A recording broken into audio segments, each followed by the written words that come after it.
एक कंपनी के अंदर रात को करीबन 1 या 1:30 का टाइम होगा और उस कंपनी से अंदर से आवाजें आ रही थी। जो बाहर निगरानी करता है गार्ड, वो उन आवाजों को देखने के लिए दोस्तों कंपनी के अंदर जाता है। अब वो जैसे ही अंदर जाता है और वहां का जो वो नजारा देखता है, गार्ड बेहोश होकर जमीन पर गिर जाता है और वो घबरा जाता है।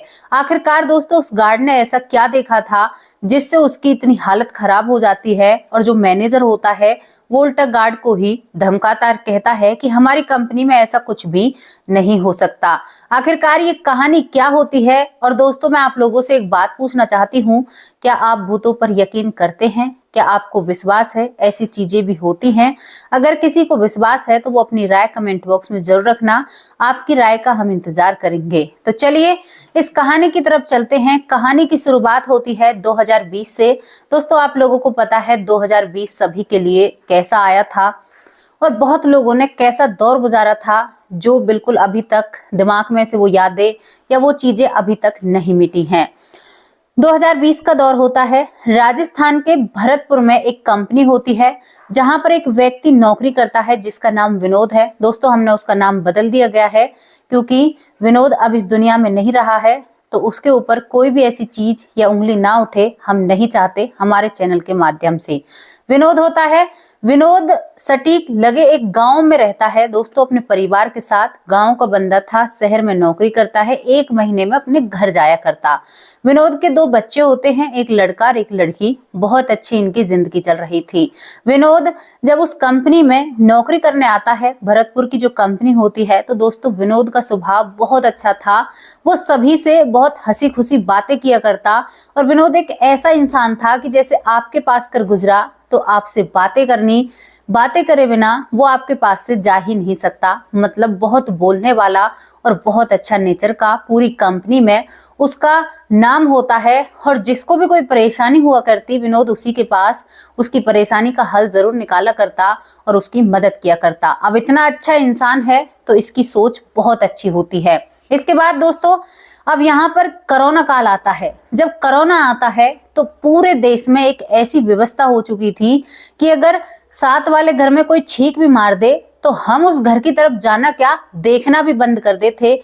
इतना दिमागों में और दिलों में डर बैठ चुका था। इससे कोई भी अछूता नहीं रहा है, आप भी जानते हैं और हम भी जानते हैं।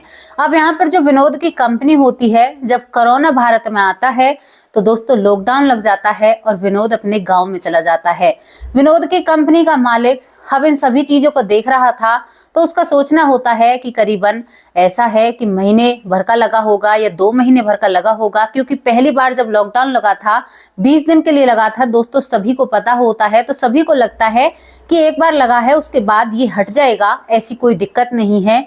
इसी बात पर जो विनोद की कंपनी का मालिक होता है वो एक बात तय करते हैं। जितने भी उसकी कंपनी में नौकरी कर रहे थे, जितने भी लोग उनकी कंपनी में नौकरी करते हैं, वो उन सभी की घर बैठकर तनख्वाह दे देते हैं। कहते हैं कि ये इन्होंने बहुत वक्त हमारी कंपनी को दिया है, अब बुरे वक्त में हम इनका साथ देंगे। दोस्तों विनोद के जो कंपनी का मालिक होता है उसकी सोच बहुत अच्छी थी, लेकिन उसे नहीं पता था कि ये सब चीजें और भी ज्यादा बदलने वाली हैं और भी कुछ होने वाला है। दोस्तों आपको पता है 20 दिन के बाद लॉकडाउन और बढ़ जाता है, फिर और बढ़ जाता है, और बढ़ते बढ़ते इस लॉकडाउन को बहुत समय निकल जाता है और यहाँ पर सभी अपने घरों में बंद रहते हैं। बहुत बुरा देश का माहौल हो जाता है। उधर जो विनोद की कंपनी का मालिक होता है, अब वो भी तनख्वाह नहीं पहुंचा पाते हैं, क्योंकि दोस्तों इतने दिन कोई घर बैठकर किसी को पैसे कैसे दे सकता है, ऐसा हो ही नहीं सकता। विनोद के घर में गरीबी पहले ही थी। जो नौकरियों पर निर्धारित थे कि मतलब नौकरियों के ऊपर ही थे, भाई उनके घर का खर्चा एक नौकरी से ही चलता है। अगर वो नौकरी ही बंद हो जाए और कहीं पर काम न मिले तो उस घर की परिस्थिति कैसी होंगी, ये हम और आप बहुत अच्छे से जानते हैं और आप भी जानते होंगे। अब विनोद के घर की हालत बिगड़ने लगती है। कंपनी पैसा देने से बंद हो जाती है। चाहे कोई मरो या जियो, इसमें कोई दो राहे नहीं थे। वह उस समय माहौल ही ऐसा होता है कि दोस्तों पूरे देश में लॉकडाउन होता है, सभी लोग अपने घरों में बंद थे। अब धीरे धीरे सुविधाएं होती जाती हैं, धीरे धीरे ये लॉकडाउन भी खत्म हो जाता है। जब लॉकडाउन खत्म हो जाता है तो दोस्तों वर्कर आने शुरू हो जाते हैं। कुछ कंपनियां खुलने लगती हैं, कुछ बंद रहती हैं, कुछ पीछे खुलती हैं। यही सब कुछ सिलसिला चलता रहता है। अब जो विनोद की कंपनी होती है दोस्तों वो खुलने लगती है। अब कुछ दिन तक तो विनोद उस कंपनी में नहीं जाता है, लेकिन एक दिन अचानक से विनोद उस कंपनी में पहुंच जाता है और कहता है कि मुझे नौकरी करनी है। जो कंपनी का मैनेजर होता है वो बिना झिझके विनोद को नौकरी पर रख लेता है, क्योंकि पहले से ही वो यहाँ पर काम करता है। लेकिन दोस्तों जब मैनेजर विनोद को देखता है तो विनोद कुछ बदला बदला सा लग रहा था। विनोद की आंखों के नीचे काले घेरे थे, मैनेजर ने जो बताया है। और दोस्तों विनोद अब की बार जब कंपनी में आया है तो किसी से ज्यादा खासा बात नहीं करता है, हमेशा वो चुप रहता है और यहाँ पर दोस्तों वो नौकरी करने लगता है। अब शाम का वक्त होता है, मैनेजर सभी की छुट्टी करते हैं। कंपनी में ये भी रूल था कि ओवर टाइम अगर कोई करना चाहता है तो वो ओवर टाइम भी कर सकता है। दोस्तों विनोद मैनेजर के पास आता है और कहता है कि मुझे ओवर टाइम करना है। यहाँ पर मैनेजर हंसकर कहता है कि अरे भाई खूब करो, काफी दिनों बाद नौकरी पर आए हो, अब तो ओवर टाइम करोगे ही। तो वो कहता है कि हाँ मुझे ओवर टाइम करना है। अब कुछ लोग चले जाते हैं, कुछ लोग वहीं पर रह जाते हैं और दोस्तों विनोद रात को भी काम करता और दिन को भी काम किया करता।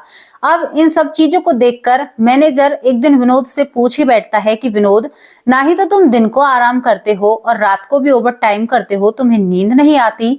तो वो कहता है कि अरे साहब अब नींद कहाँ आती है, अब तो नींद आती ही नहीं है। ये बात सुनकर मैनेजर इस बात को आई गई कर देता है, एक नॉर्मल सी बात है, इसमें कोई बड़ी बात तो है नहीं। और वो दोस्तों अपने काम पर लग जाता है, उधर मैनेजर लग जाता है, उधर विनोद लग जाता है। इस बीच बीच में जो विनोद होता है कभी कभी वहां से चला भी जाया करता। अब दोस्तों एक दिन का आप लोगों को किस्सा बताती हूँ। एक दिन विनोद उस दिन रात को ओवर टाइम करना चाहता था। पूरी कंपनी के जो लोग थे वो फिलहाल इसी सोच में थे कि विनोद को क्या हुआ है। कई बार लोगों ने पूछने की कोशिश की, लेकिन विनोद किसी को जवाब भी देना सही नहीं समझता था। अब सभी लोग इस बात को समझते हैं कि घर में परेशानियां होंगी, टेंशन में होगा, कोई ऐसी बात नहीं होती है। तो मैनेजर भी विनोद का सपोर्ट करता है और उसके साथ उसे जब भी ओवर टाइम करना होता तभी उनको ओवर टाइम करा देते हैं। अब हम कहां पर थे कि उस रात अब विनोद दोबारा से ओवर टाइम कर रहा था। विनोद ओवर टाइम करता है और दोस्तों मैनेजर भी आज कंपनी में ही होते हैं और बाहर एक गार्ड होता है। आज कंपनी में और कोई वर्कर नहीं रुका है।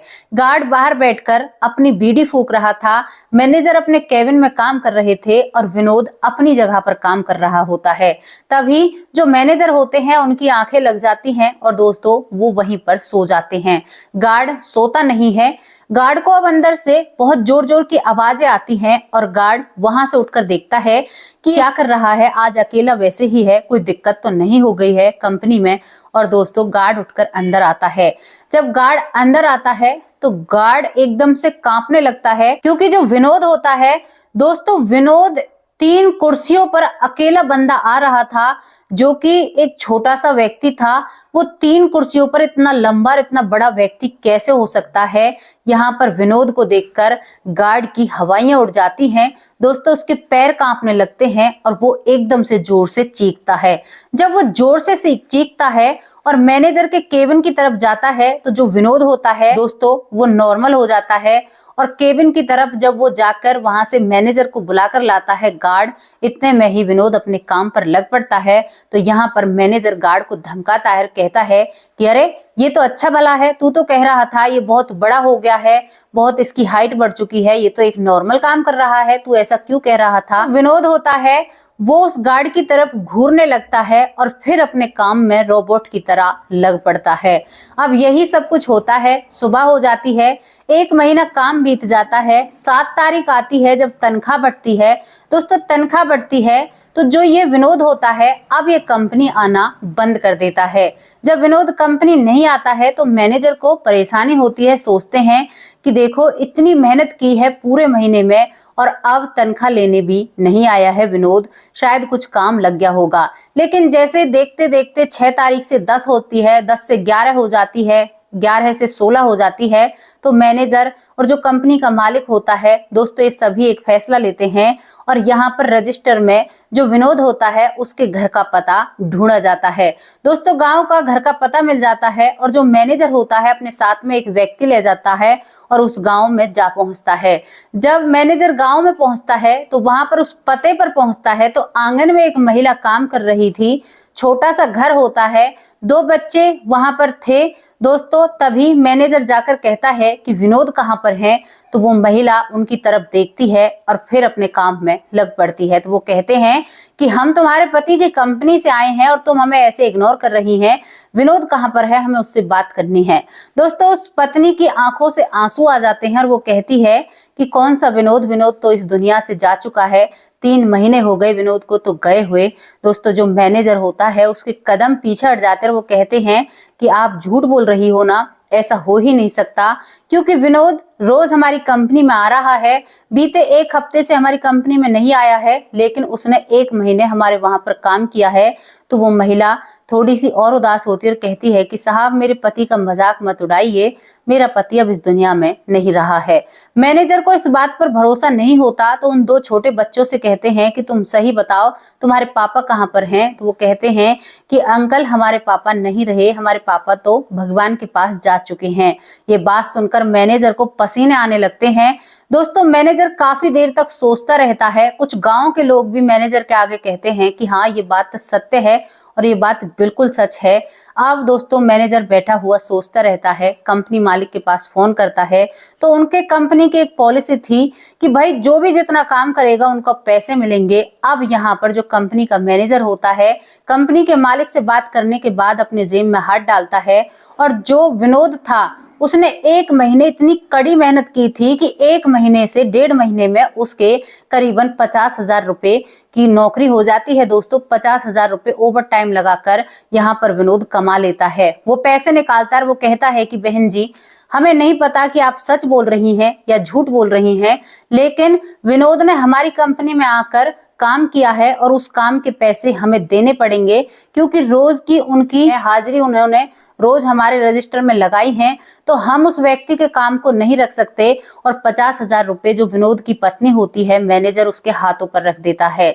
जब उन पैसों को देखती है तो वो बहुत जोर जोर से सुबक सुबक कर रोने लगती है और एकदम से धड़ाम से जमीन पर दोबारा से बैठ जाती है। अब यहाँ पर मैनेजर कहता है कि आप ऐसे क्यों रो रही हो, तब से तो आप रो ही नहीं, लेकिन पैसों को देखकर कैसे रो रही हो। तो वो कहती है कि अब मैं तुम्हें इन पैसों की कहानी बताती हूँ, क्यों तुम्हारी कंपनी में विनोद है वो नौकरी कर रहा है। मैनेजर उन बातों को बहुत ध्यान देकर सुनना चाहता है। दोस्तों तभी विनोद की पत्नी बताती है कि मेरे पति कोरोना से इस दुनिया से गए थे, उनको कोरोना हो चुका था, लेकिन तब उनको कोरोना हुआ था तब लोगों में एक दूसरे के पास आना जाना शुरू हो जाता है। करीबन 3 महीने हुए हैं तो गांव के कई लोग, मुखिया समेत कई लोग होते हैं और उन समेत मेरे पति का अंतिम संस्कार किया जाता है। कुछ ज्यादा खासा रिश्तेदार नहीं आते, 1 आधी रिश्तेदार आते हैं और वो सब चले जाते हैं। अब इसके बाद जो मेरे पति भी मेरे पास नहीं थे तो मैं रोज सोचा करती, अब मैं सोचती हूँ एक दिन मैं और मेरे दोनों बच्चे यहीं पर बैठे थे साहब, और मैं रोने लगी, सोचने लगी अगर कोई 50-60 हजार रुपए का इंतजाम हो जाता तो मैं एक दुकान खोल लेती और उस दुकान से तुम्हारा पेट भर देती, क्योंकि मेरे पास अब पैसों की बहुत कमी है और कोई आमदनी का स्रोत नहीं है जिससे हमारे घर में पैसे आए। शायद मेरे पति ने इन बातों को सुना होगा और तभी आपकी कंपनी में वो नौकरी करने के लिए गए हैं। यहाँ पर विनोद की पत्नी फूट फूट कर रोने लगती है। मैनेजर को अपने कानों पर विश्वास नहीं होता। दोस्तों मैनेजर और लोगों की राय जानते हैं, कई लोगों से पूछते हैं कि क्या ये महिला सच कह रही हैं, तो सभी कहते हैं कि हाँ इनके पति को तो गए हुए 3 महीने हो गए हैं। मैनेजर आज भी इस बात को नहीं भूलते हैं और दोस्तों मैनेजर को अब डर भी लगने लगा है। कहते हैं उन्होंने किसी को भी परेशान नहीं किया, जो विनोद होता है ना ही तो किसी को दुख दिया ना ही किसी को परेशान किया, केवल उसने 1.5 से 1 महीने तक नौकरी करी और उन पैसों को अपने घर पहुंचवाया। तो दोस्तों ये थी वो कहानी जो सत्यता पर आधारित है और अभी की ही ये घटना है। ये घटना जो भी सुनता है उसकी रूह कांप उठती है और डर सा लगने लगता है। जो गार्ड होता है जब यहाँ पर विनोद को देखता है तो दूसरे दिन गार्ड को बुखार आ जाता है, फीवर आ जाता है और गार्ड अपनी नौकरी छोड़कर कह देता है, जो कंपनी का मालिक होता है, कि साहब मैं यहाँ पर नौकरी नहीं कर सकता, रात के वक्त तो बिल्कुल भी नहीं करूंगा। दोस्तों कंपनी के वर्कर बताते हैं कि आज तक भी विनोद को उस दिन के बाद यहाँ पर नहीं देखा है। क्या आप इस कहानी पर विश्वास करना चाहते हैं? क्या आपको ये कहानी कैसी लगी? आप अपनी राय कमेंट बॉक्स में रख सकते हैं। दोस्तों आपकी जो भी राय हो अपनी राय कमेंट बॉक्स में जरूर रखना, लेकिन कुछ अखबारों के या कुछ खबर के ऊपर ही हमने आपको इस कहानी के बारे में बताया है, क्योंकि ये कहानी सत्यता पर आधारित है। तो कैसी लगी आप लोगों को स्टोरी, आप अपनी राय भी कमेंट बॉक्स में रख सकते हैं। क्या भूत होते हैं या नहीं होते, इसके बारे में भी आप अपनी राय रख सकते हैं। अब यहाँ पर कुछ लोग जो हमारी वीडियो पर कमेंट करते हैं, बहुत प्यारे। यहाँ पर पहला नाम है रामलाल, दूसरा नाम है मनोज कुमार, तीसरा नाम है संती राम, चौथा नाम है पुष्पा देवी। इन लोगों ने बहुत अच्छे कमेंट किए हैं। कमेंट तो बहुत हैं लेकिन सभी को नहीं लिख पाई हूं। आपका तहे दिल से शुक्रिया अदा करते हैं। ये सभी लोग पुनर्जन्म पर विश्वास करते हैं। बहुत बहुत धन्यवाद आपका। ऐसे ही सपोर्ट कीजिए, आगे बढ़ने का मौका दीजिए। नमस्कार, जय हिंद, जय भारत।